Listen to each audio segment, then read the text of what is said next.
Mungkin ada yang bisa ngoreksi, kebanyakan yang meninggal dari pasien COVID adalah obesitas. Karena komorbidnya adalah obesitas. Walaupun Anda kena asma, loh dok, itu kan yang kena asma gampang meninggal sebenarnya. Staff saya, dokter saya, asmanya asma berat. Alhamdulillah dia selamat. Karena apa? Ya dia nggak obesitas. Teman-teman dokter yang dari kampus saya yang meninggal obesitas semua.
Halo, selamat pagi Dokter Alfian. Pagi. Gimana dok kabarnya Dokter Alfian? Alhamdulillah baik. Untuk aktivitas relawan masih jalan? Aktivitas masih jalan, ya tadi kita masih tetap edukasi ke masyarakat, tapi dengan cara yang agak sedikit berubah dari yang di awal. Kan ini kan dalam rangka HUT Surya ke-31 yang jatuh pada 10 November. Jadi kita mengambil tema ubah laku, di antaranya kita wawancara dengan narasumber by Zoom termasuk dengan Dr. Alfian. Dr. Alfian ini adalah relawan pencegahan COVID di Kabupaten Tuban. Dr. Alfian ini salah satu dokter di RSUD Dr. Kusma Tuban. Yeah. Jadi hampir setiap hari waktunya habis untuk sosialisasi pencegahan COVID dan lain-lain. Ada beberapa pertanyaan dok yang akan saya sampaikan ke Anda. Sejak kapan dok menjadi relawan penanganan COVID-19? Mungkin bisa dijelaskan Dr. Alfian? Kalau relawan COVID yang ada di Tuban untuk sebenarnya dari bulan Februari. Jadi sebelum COVID itu masuk ke Tuban, itu kami sudah antisipasi. Jadi ada beberapa, memang itu yang baru kita mulai awal ya. Tapi tidak dengan hanya beberapa saja relawan, itu Februari. Setelah itu kasus pertama di Tuban itu insya Allah bulan Maret akhir kalau nggak salah. Iya betul. Maret akhir itu kita mulai lebih intens lagi. Kita ada yang namanya Tuban Maskeran dan sebagainya, kita ngerangkul semua banyak komunitas-komunitas untuk kita gerakan di sana. Terus pada bulan Mei saya direkrut oleh di Jakarta itu untuk relawan di nasional, gabung sama Dr. Tirta. Sebelum COVID ini mulai masuk di Tuban, Februari sudah tergabung dok ya? Februari itu udah mulai gerak, karena kita memang waktu itu saya sempat, maksudnya pasti akan masuk ke Tuban. Nah, waktu itu ya memang minta untuk sebenarnya kita semua harus waspada di sana, tapi ya mau apa dikata ya, waktu itu memang masih banyak propaganda di sana sini, kita nggak mungkin masuk ke Tuban masih kota segini, terus akhirnya nggak mungkin lagi di Jawa Timur dan sebagainya, ternyata masuk juga. Tapi sebenarnya itu sudah dari Februari kita sudah mulai edukasi, bukan yang secara frontal yang kayak sekarang tuh, bukan. Jadi kayak edukasi aja sih. Apa alasan Anda memilih menjadi relawan dok? Karena mungkin bagi orang awam tentu beresiko terkait menjadi relawan COVID. Ya, jadi kalau berhubungan dengan relawan itu sudah sejak saya kuliah ya. Kita masalah relawanan sudah 15 tahunan saya di relawan ya. Kebetulan di COVID ini kita terjun karena memang satu, edukasi ke masyarakat yang memang agak sedikit kurang. Itu dasar pertama sih itu untuk yang ini. Resiko banyak sekali resiko. Juga berarti kita berhadapan dengan banyak orang, kita nggak tahu orangnya itu seperti apa. Apakah dia juga bebas dari COVID juga nggak tahu, tapi ya hanya kita bergerak untuk kemanusiaan aja. Karena memang kalau nggak kalau memang tanpa relawan, saya rasa pemerintah juga akan kewalahan juga ya untuk edukasi. Itu sih Mas. Eh, Aktivitas sebelum menjadi relawan apa dok? Pak hanya bekerja Ah, di rumah sakit sebagai medis aja atau bagaimana? saya di rumah sakit di RSUD Tuban ini sudah 6 tahun setengah. Kalau sebelum jadi relawan COVID ini ya hanya di rumah sakit aja. Saya jadi kepala IGD-nya di RSUD Tuban. Ya hanya pegang pasien aja. Namun ini tadi sebelum relawan COVID kami sudah ada relawan kemanusiaan sih sebenarnya sebelum terjadi COVID. Jadi relawan COVID ini bukan hal yang baru sebenarnya buat kami. Kami tadi saya bilang bahwa 15 tahun saya sudah ada terjun di relawan, terutama di medis. Dulu juga waktu di Aceh tsunami juga dulu kita berangkat. Itu masih mahasiswa sih dulu. Jadi kalau untuk kegiatan-kegiatan sehari-hari ya ini saya di RSUD jadi kepala instalasi gawat daruratnya RSUD. Bagaimana pengalaman pertama saat menghadapi pasien COVID dok? Apa ada rasa cemas, was-was, kaget dan lain-lain dok? Pasti. Jadi kalau saya dapat pertama kali saya sendiri itu ketika staf dokter jaga saya ada pasien yang dia nggak jujur. Waktu itu APD kita, alat pelindung diri kita belum begitu lengkap. Dulu kan nggak pernah pakai APD hazmat, tahu ya, yang baju yang astronot itu. Kita belum pernah pakai itu, terus akhirnya masih ogah-ogahan karena panas banget. Dan ternyata itu ada pasien yang dia pulang dari Cina, transit ke Singapura, tapi dia nggak bilang sama kita. Dia bilang cuma datang panas aja. Setelah saya pulang, saya ditelepon sama salah satu dokter spesialis bahwa pasien ini ternyata dari Cina transit Singapura. Nah itu kami pertama kali itu kasus yang saya nggak pakai APD, ya hampir separuh staf saya perawat sama dokter. Akhirnya saya panggil semua. Dulu masih belum ada di Tuban, rapid juga masih belum ada ya, masih mahal banget dulu. Itu akhirnya saya kumpulkan, ya itu kita sempat stres juga sih pertama kali, karena emang ini COVID ini ilmu baru gitu ya. COVID ini ilmu baru, siapapun pasti akan kebingungan, ini apa yang meraba-raba gitu loh. Jadi memang agak sedikit takut dulu, tapi lambat laun kita sudah mengenali, kita kenal akhirnya ya alhamdulillah kita sudah tahu oke, seperti ini. Makanya edukasi kita berubah-ubah terus gitu. Di bahaya ya dok, kalau pasien itu bohong sama medis ya. Yes, itu jadi problem kita dulu. Kalau sekarang karena memang sama seperti kayak di Sutomo, di mana manapun, hampir semua pasien sekarang kita tes karena kita sudah nggak tahu lagi pasien mana yang jujur apa yang enggak. Ya, akhirnya semua pasien kita tes semua, mau nggak mau kayak gitu Mas. Karena memang itu tadi kita juga sebenarnya sudah semakin luas. Sebenarnya kalau beda dulu kan kita harapkan dulu adalah pasien mau bercerita. Oh iya saya dari sini. Ternyata mereka ketika bercerita mereka takut untuk kena COVID, takut didiagnosa COVID dan sebagainya. Akhirnya mereka nggak mau jujur. Apa bentuk partisipasi relawan dalam berperan membantu penanganan COVID di lapangan dok? Jadi kita terutama di Tuban Maskeran waktu itu juga sama Pak Sekda juga, kita diresmikan dari Jakarta juga itu.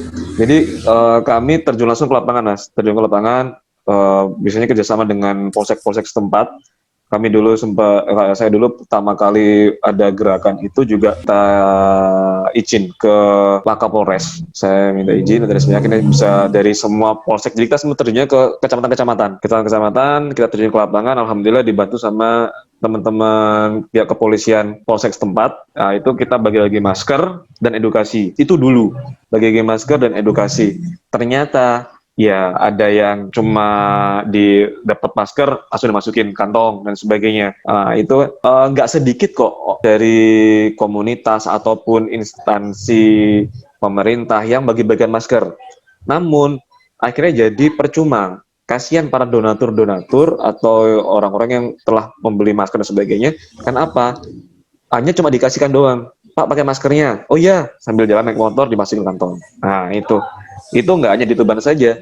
Itu saya gerak di Surabaya, saya bergerak di Lamongan, saya bergerak di Bojonegoro, hampir semua kayak gitu. Dan akhirnya pun ketika kita bertemu sama Tirta pun di Jakarta pun juga sama gitu loh. Problem di Jakarta ternyata di Indonesia global kayak gitu semuanya. Jadi sama aja. Nah, akhirnya kita libatkan pihak kepolisian. Jadi kasarannya kamu harus makainya di tempat gitu. Makainya harus di saat itu juga. Jangan sampai dikantongin. Mau nggak mau dia harus pakai di saat itu. Akhirnya kita edukasi dan sebagainya. Nah, kalau untuk yang sekarang kita sudah mulai berubah karena banyak sekali gosip-gosip yang saya bilang ya, COVID di luaran bahwa oke ini hanya konspirasi lah, ini hanya Iya, iya, iya. masalah bisnis lah dan sebagainya. Kalau saya sih gini sih, bodo amat masalah mau konspirasi kayak mau masalah bisnis atau gimana. Untuk saat ini kita sudah kalau secara biasa sudah oke ini udah bodo amat. Yang penting apa? Masyarakat selamat, itu aja. Entah Iya, ini iya, mau iya. akhirnya konspirasi dari siapa atau siapa, itu buat saya sudah nggak jadi pikiran. Yang penting masyarakat selamat, gimana caranya lah. Karena apa? Banyak, apalagi dibenturkan dengan adanya lebih baik saya mati COVID daripada saya mati kelaparan. Karena kalau saya ngurusin COVID terus, saya nggak makan-makan nih, banyak yang bilang kayak gitu juga. Karena apa? COVID dampaknya banyak banget. Dihantamnya itu adalah terutama di bidang ekonomi. Kita coba mulai berubah, ada yang namanya razia perut lapar. Itu yang segera kita ini. Jadi kemarin kita dulu pernah edukasi ke masjid, jadi kita libatkan tokoh masyarakat, tokoh pemuka agama. Ternyata ya nggak begitu efeknya, nggak begitu ini ya signifikan, iya nggak begitu masuk Nggak juga. begitu Jadi sih. akhirnya kita rubah, yaitu dengan cara membagikan makanan dan masker. Satu bungkus makanan kita bagikan dengan satu masker, harus dipakai saat itu juga. Ini Namanya Tuban bermasker ya dok ya, kalau untuk Tuban ya. Oh, kalau komunitas yang kita bangun itu ban maskeran. Tuban maskeran ya. Iya, ban maskeran itu dulu diprakarsai itu bulan Februari, itu diprakarsai oleh saya, terus Dokter Gigi Ika, sama Mas Rizal Pak Sawat itu. Relawan ini kan banyak energi yang dikeluarkan, yang tercucur untuk mengatasi permasalahan COVID. Di antaranya dia harus bersosialisasi, terutama kayak dokter ini kan aktivitasnya langsung bersentuhan dengan pasien juga. Yes. Jadi mungkin ada trik atau kiat-kiat untuk menjaga kebugaran dok selama menjadi relawan itu apa sih? Karena kayak kita sadar, jadi sebelum kita berperang kita harus kuatin diri kita dulu. Jangan sampai, intinya saya juga sempat teman-teman relawan yang alhamdulillah sekarang sudah sekitar hampir 600-700-an orang ya yang ada di Tuban Banyak sendiri. dok ya. Banyak alhamdulillah. Jadi jangan sampai kalian terjun ke lapangan di saat sakit. Itu yang pertama. Kenapa? Imun itu sangat berperan penting banget untuk masuknya COVID sampai kita. Ketika imun kita lagi ngedrop, maka COVID akan gampang sekali masuk. Itu yang penting. Jadi apalagi kita terjun ke masyarakat, kita nggak tahu ya masyarakatnya itu ada COVID apa tidak, kita juga nggak tahu kan. Iya betul, Nah, betul, itu. betul. Jadi kita harus tetap jaga kesehatan, karena tadi sekali lagi imun adalah berperan penting, jauh berperan penting untuk lawan COVID. COVID masuk pun tidak masalah, asalkan imunnya bagus. Sekali lagi, Nah, ini yang perlu diketahui dok, bagaimana untuk mendapatkan imun yang bagus ini? ya satu, pola tidur itu yang penting. Pola Harus tidur cukup ya? harus cukup. Pola tidur harus cukup, setidaknya 7 jam untuk malam. Jadi kegiatan saya dari rumah sakit adalah saya biasanya jam 1 jam 2 pulang. Habis itu langsung saya nggak pulang, langsung terjun. Kita nanti target ke kecamatan mana, atau nanti oke, kalau memang harus keluar kabupaten, kita langsung keluar kabupaten mana. Pulang, praktek dan sebagainya. Ya itu juga teman-teman juga sama. Tapi malamnya harus tidur. Pola tidur yang Ini paling masih penting. jalan sampai sekarang dok? Kalau yang sekarang ini kami dulu hampir seminggu 3 kali 4 kali. Kalau saat ini kami seminggu 2 kali, sekali sampai 2 kali. Karena Apa yang menyebabkan sekarang berkurang? Intensitas untuk terjun ke lapangan berkurang apa? Apa karena masyarakat sudah banyak yang sadar atau bagaimana? Masyarakat sudah banyak yang di daerah ini. Kita ngomong di daerah.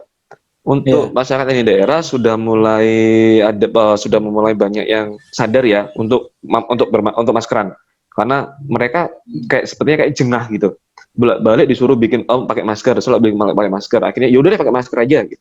Nah, akhirnya kita lihat angka sering fluktuatif ya memang ya. Terutama kejadian Tuban. Tapi nggak seperti dulu. Dulu seperti meningkat langsung gini. Alhamdulillah sekarang sudah mulai menurun dan sebagainya. Jadi kami agak kurangin ininya juga. Kami juga ini juga nih Mas, karena semakin banyaknya kita nggak tahu mana yang confirm, mana yang tidak. Kita juga kurangin juga para relawan ini juga. Jadi biar nggak terlalu capek. Iya. Jadi ketika mereka saya drill kayak dulu, ya mungkin sistem imunnya akan sedikit berkurang, gampang capek dan sebagainya. Itu saya takutkan di sana juga, jadi agak kita kurangin. Terlihat di beberapa daerah memang masyarakat sudah banyak yang menggunakan masker juga. Iya, namun ya itu tadi karena juga alhamdulillah pemerintah juga kayak ada razia. Yang penting pakai masker, walaupun peruntukannya takut karena ada polisi dan sebagainya. Ya sudah lah, nggak apa-apa. Yang penting pakai masker gitu Ya. aja. Apa pengalaman menarik yang pernah dialami selama menjadi relawan? Ya saya pernah yang namanya diludahin sama masyarakat, pernah Diludahin, Dok. diludahin. Jadi kita apa kalau cowok udah biasa, perempuan mas itu. Yang Jadi ludahin perempuan. perempuan. Jadi dia berboncengan, saya masih ingat banget itu berboncengan. Saya nggak pernah ngasihkan masker. Kalau saya nggak pernah ngasihkan masker, saya pasti memakaikan masker. Kenapa? Kalau saya kasihkan pasti dikantongin. Itu saya nggak suka. Jadi saya pakaikan langsung. Saya pakaikan langsung. Jadi saya teman-teman usahakan gimana caranya. Pokoknya kalian sendiri yang harus memakaikan. Kita sendiri yang memakaikan. Jangan sampai itu kamu kasihkan. Terus dimasukkan kantong gitu ya. Hilang udah. Itu banyak, Dok. Sering itu. Banyak banget. Makanya ya udah kita ngalahin untuk kita yang memakaikan. Resikonya gede loh memakaikan itu. Kenapa? Ya bisa aja kita ludahnya dia, dropletnya dia bisa ke kita dan sebagainya. Gitu. Jadi kita pakaikan dan ternyata dia udah ogah-ogahan, ngapain sih gini diludahin. Pernah itu. Terus di daerah Ring Road banyak yang anak-anak masih muda-muda gitu, yang masih SMP SMA lah gitu. Dia naik motor, diberhentiin sama Satpol PP, saya juga kita kasih kepakai masker, tiba-tiba dia langsung nyolong plat gitu juga pernah, sampai hampir keserempet juga pernah gitu. Terus diajak tengkar sama warga gara-gara mereka nggak percaya sama COVID dan sebagainya. Kita datang, kita edukasi, diajak tengkar juga pernah gitu. Jadi ya nggak masalah sih. Itu nggak masalah. Itu apa ya sudah resiko. Ya sebenarnya sama kalau di Surabaya juga sama kayak gitu juga. Tapi diludahi, sorry Dok, udah saya diludahi cewek itu, apakah dia nggak mau dipakein masker atau gimana, Dok? Nggak mau dipakai masker. Jadi nggak mau ya, maunya dikasih aja ya? Nggak mau dikasih juga sebenarnya, tapi kita paksa juga, dan itu pun di hadapan polisi. itu di depan ada polisi juga. Dia kita makan apa sih itu secuh gitu. Akhirnya ada salah satu polisi datang, dia takut sama polisinya, akhirnya dipakai. Kayak gitu. Akhirnya mau ya. Kalau di desa apa, Dok? Di desa biasanya orang di desa kan nggak begitu tahu tentang kabar yang ada di kota. Itu gimana kalau versinya di desa? Kalau yang di daerah-daerah yang di perifer itu alhamdulillah hanya sebatas dikasih masker nih, dikasih makan, mereka senang-senang aja sih. Tapi edukasinya harus lebih harus lebih intens, karena memang tapi kalau sekarang sih info yang beredar tentang COVID dan sebagainya mereka sudah tahu kok. Kenapa? Mana sih handphone sekarang yang tidak smartphone? Hampir semua HP semurah apapun mereka pasti, dan mereka pasti akan melihat, terutama di Facebook, media sosial dan sebagainya, mereka pasti melihat itu gitu. Jadi tapi itu banyak juga kabar-kabar hoax yang mereka juga makan mentah-mentah, kasarnya kayak gitu.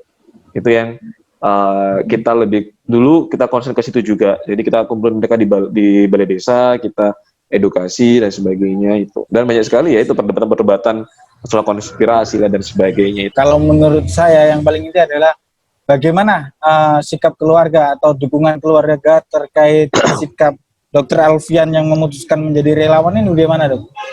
Ya, kalau dari orang tua pasti mereka tetap berhati-hati.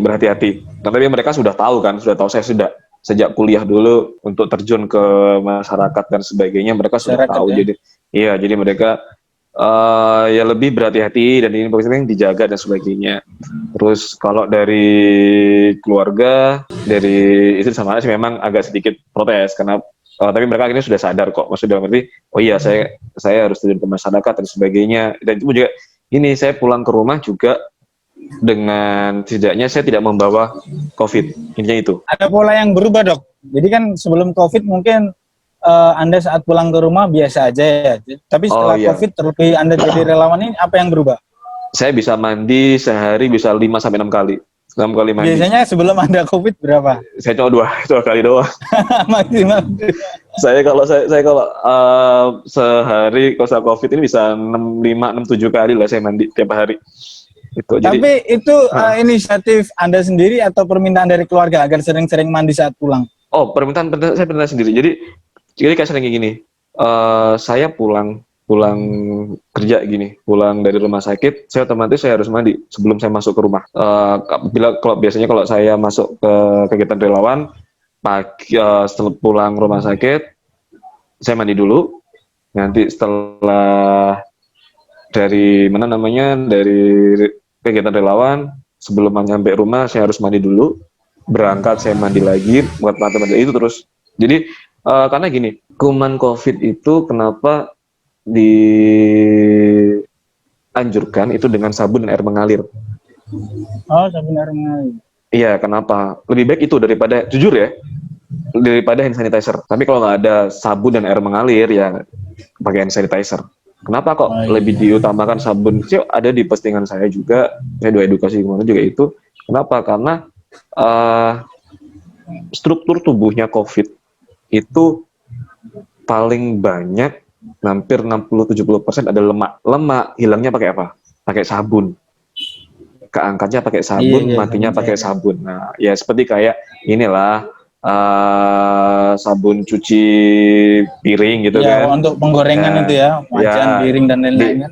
di iklan itu kalau pakai sabunnya klik-klik, nah jadi udah nggak ada lemaknya, sama kayak Oh gitu. iya, iya, iya, Nah, siap, jadi siap, siap. makanya kenapa saya anjurkan juga edukasi ke masyarakat, silahkan kita nggak bisa gini ya, kalau edukasi sekarang semua harus berasal dari rumah gitu. Sekarang kalau dari rumah aja, ya Anda nggak makan. Mau Ya, ngasih makan apa ke keluarga gitu loh. iya, Kerjanya iya, di iya, betul. luar. Apalagi Nah, orang lapangan, Dok. Gimana mau kerja di rumah yes. orang lapangan? Nah, nggak bisa gitu loh. Nggak bisa. Wong saya aja pengen waktu work from home. Nggak bisa.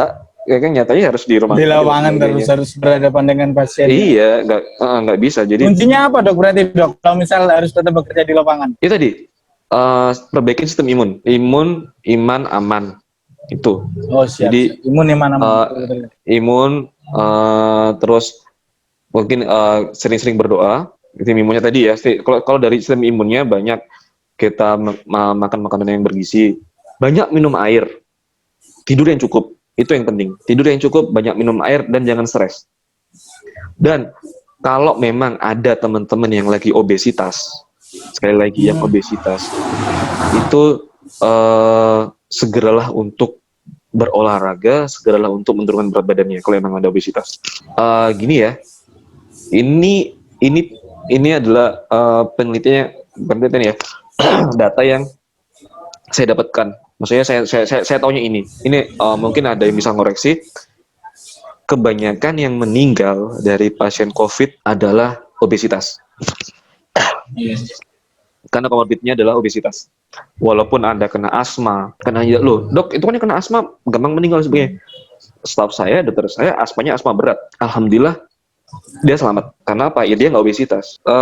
Teman-teman dokter yang dari kampus saya yang meninggal obesitas semua. Nggak ada yang nggak obesitas. Kenapa, Dok, Pemberatnya di situ. lebih berat di obesitas? Lah itu. Banyak lemak atau bagaimana? Itu saya masih ini ya, masih sedikit karena memang kolesterol dan lemak jahatnya itu banyak banget. Itu yang bikin akhirnya penyumbatan di sini, di paru-parunya. Sulit untuk antibodi itu bergerak memperbaiki atau melawan COVID itu pasien obesitas. Banyak komorbid. Jadi gini, pasien yang meninggal sekali lagi itu bukan pasien dia meninggal karena COVID. Tidak, pemberatnya adalah COVID. Jadi ada pasien komorbidnya apa? Diabetes atau Bawaan itu obesitas ya. atau saraf, iya. Dan ternyata yang pemberatnya ada COVID-nya. Jadi jadi kasarnya ini segini nih sakitnya. Ada COVID, makin berat dia turun. Semacam ada persentase masing-masing penyakit gitu, Dok. Yes, itu. Jadi tapi itu tadi kalau Anda punya yang obesitas, imun itu lebih baik olahraga. Nah, kalau olahraga jangan bergerombol. Oh Itu iya, iya. silakan berolahraga. Bedanya gini, aku kalau olahraga pakai masker nggak bisa, sama. Saya pun kalau berolahraga pakai masker nggak apa-apa.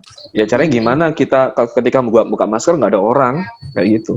COVID ini misal udah bertahan lama sih, berapa lama sih di udara gitu? Misal ada orang bersin gitu ya, taruhlah mengeluarkan cairan dan lain-lain, itu bisa berapa Yes. lama bertahan di udara? Jadi gini, COVID tidak bisa bertahan di udara. COVID tidak bisa bertahan.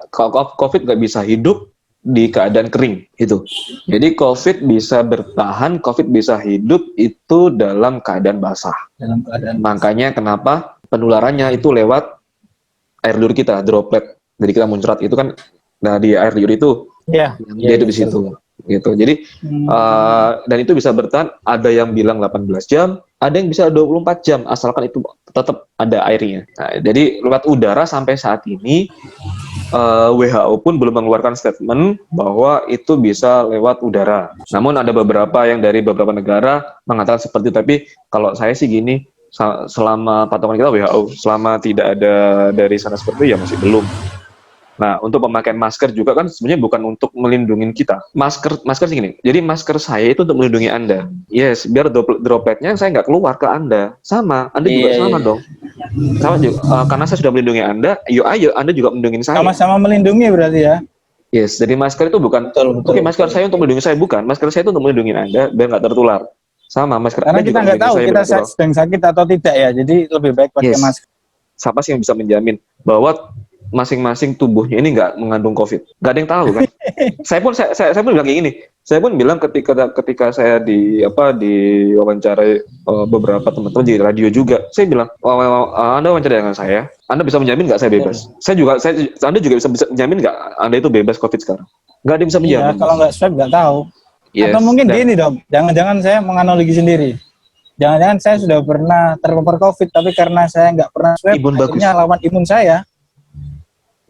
Pernah ada pertanyaan gini, yang sering kali masyarakat atau netizen tapi di media sosial itu yang menyerang saya seperti ini. COVID belum ada obatnya, tapi kenapa angka kesembuhan COVID begitu besarnya, ya kan? Kenapa orang bisa sembuh COVID? Obatnya kan nggak ada. Angka kesembuhannya memang tinggi, dok. Angka kesembuhan tinggi bagi yang sembuh. Angka kematian juga sama. Kenapa kok katanya nggak ada obatnya, tapi bisa sembuh? Berarti ini konspirasi nih. Nah, itu yang perlu diluruskan. Jadi Anda bisa terserang COVID. Saya pun bisa, Anda pun bisa. Semua orang pasti bisa kena COVID. Tapi ketika, balik lagi, imun kita bagus, maka COVID akan terkalahkan oleh antibodi kita, tentara yang ada dalam tubuh kita. Pertama adalah imun, iman, dan aman. Imun itu paling utama, tadi. Ketika kita diserang, ketika diberi tebus, insya Allah, sehat-sehat aja lah. Yang jadi masalah apa? Ketika kita diserang oleh COVID, kita yang masih muda, kita yang masih udah berolahraga, udah imunnya bagus, tapi kita bawa virus nih. Kita pulang ke rumah, ada orang tua kita yang kena diabetes, badannya agak gemuk, terus dia jarang berolahraga ini. Kita nularkan ke mereka. Nah, itu yang jadi masalah. Yang di rumah isolasi itu kan dulu kan meriksa mesti kesini dulu. Itu saya bisa meriksa sehari itu 10 pasien, 12 pasien, nggak ada gejala sama sekali. Mereka juga lucu gitu. Ya kita ketawa. Dan saya tuh, dok, saya cuma jualan di pasar, nggak ngapa-ngapain. Ada waktu di swab, kok saya positif, saya nggak tahu, saya ini loh nggak lapo-lapo baca gitu. Apalagi nggak ada gejala sakit, nggak ada gejala sama sekali. Kok ya bisa jadi kayak gini? Lah iya, Bapak, kenapa kita nggak tahu? Kita berhadapan dengan orang, terus orangnya nggak pakai masker, terus dropletnya ke tangan kita ucek-ucek mata, kita ucek-ucek hidung, kita sampai masuk ke mulut juga. Ya, akhirnya ke ini bisa masuk ke saluran pernafasan, sudah kena lah kita. Dalam suasana pandemi ini harus bagaimana masyarakat itu? Ada orang bilang new normal ya kan. Oke, ini nanti kita harus berubah seperti ini dan sebagainya. Kalau saya sih gini, sebenarnya saya bisa bilang lebih familiarnya ya. Soalnya kalau new normal itu, kita mau normalnya dulu gimana, new normal itu seperti apa? Berpola hidup sehat, itu yang penting. Berpola hidup sehat untuk yang saat ini adalah tadi imun, iman, dan aman. Perbaikin sistem imun, itu yang penting. Perbanyak minum air putih. Yang biasanya sama mamanya, oke, dok saya mau herbal-herbalan, monggo, mau pakai madu kayak mau apa, mau pakai lemon kayak atau apa, silahkan, nggak masalah. Itu yang penting bikin Anda sehat dan akhirnya secara psikologis juga akan semakin bagus. Jangan takut sama COVID. COVID ini kita lawan. COVID, kalau Anda takut sama COVID, satu, Anda pasti di rumah terus, nggak bekerja, malas gerak. Malas gerak, malas kemana-mana, ya sudahlah. Bayangkan, Anda yang biasanya keluar ketemu sama teman-teman, bisa ngobrol-ngobrol, sekarang harus di rumah terus, di rumah, sumpek, tambah stres, mikir, akhirnya ngedrop, kayak gitu. Jadi jangan takut lawan COVID, tapi kita akan lawan COVID. Dan tidur, pola tidur, itu yang penting. Jam tidur harus dijaga. Yang kedua adalah iman, tetap berdoa sama Allah, semoga dihindarkan dari segala musibah. Untuk amannya, ada 3M. Memakai masker, mencuci tangan pakai air sabun dan air mengalir. Tadi saya bilang ya, apa namanya, kenapa harus pakai sabun dan air mengalir, kalau saya tadi sudah saya jelaskan. Sama yang ketiga adalah menjaga jarak, physical Siap, siap. distancing. Itu sih yang, jadi kalau kita menerapkan itu sebenarnya mudah kok gitu loh. Nggak terlalu yang gimana-gimana. Kalau kita berngomong masalah ke ini ya, edukasi kita secara relawan, ya waktu sama siapa namanya, kita ngobrolkan, udah jadi kesepakatan, saya sama Tirta, ya itu kita pakai kayak gitu. Jadi kenapa kalau kita di rumah terus, masyarakat akan teriak tuh, nggak ada kerjaan lah, yang biasanya dapat makan, bayangin aja, ngapunten ya, seorang tukang beca ataupun pekerja kuli yang ada di pasar, mereka pasti kerja sekarang untuk makan sekarang. Iya, betul betul. Masa mau Ketika kerja di rumah mereka? ketika mereka tidak bekerja, apa yang untuk makan mereka gitu loh. Sedangkan ada yang donasi semua, sampai kapan para pengusaha kan berdonasi terus. Sekarang kita udah mulai merubah cara edukasi kita bahwa oke, silakan Anda bekerja, tapi tetap harus menjaga pola hidup sehat tadi. Jangan menyepelekan. Intinya itu. Kalau Anda sekali menyepelekan, ini kasihan sama apa namanya, orang yang ada di rumah. Nah, apalagi ini juga sekolah-sekolah kan juga rencana mau dibuka, karena anak-anak juga udah stres tuh Iya. di Stres dok, rumah. udah lama juga kan? Iya, anak-anaknya stres, orang tua juga stres. Kenapa? Orang tua ini kan basicnya bukan guru, mereka harus bekerja. Terus siapa yang nanti mengajarkan anaknya? Terus dengan sistem daring, juga kuota internet juga akan semakin mahal juga, banyak kesedot dan sebagainya. Pengeluaran juga semakin banyak. Bayangin, pakai kuota internet, orang tuanya harus mengeluarkan uang lagi untuk apa namanya, beli kuota. Tapi disuruh di rumah. Nah, gimana kerjanya gitu loh. Jadi, Dokter, terima kasih sama-sama. sudah bersedia untuk berdialog jelang HUT Harian Surya ke-31 juga. Oh ya, selamat ulang tahun ya buat Surya sama Tribun. Ya, siap. 10 November, Dokter. Siap. Terima kasih atas info bagaimana untuk pencegahan COVID-nya. Sekian dokter, terima kasih atas waktunya. Sama-sama Mas. Ya, terima kasih banyak. Oke. Assalamualaikum. Waalaikumsalam warahmatullahi wabarakatuh.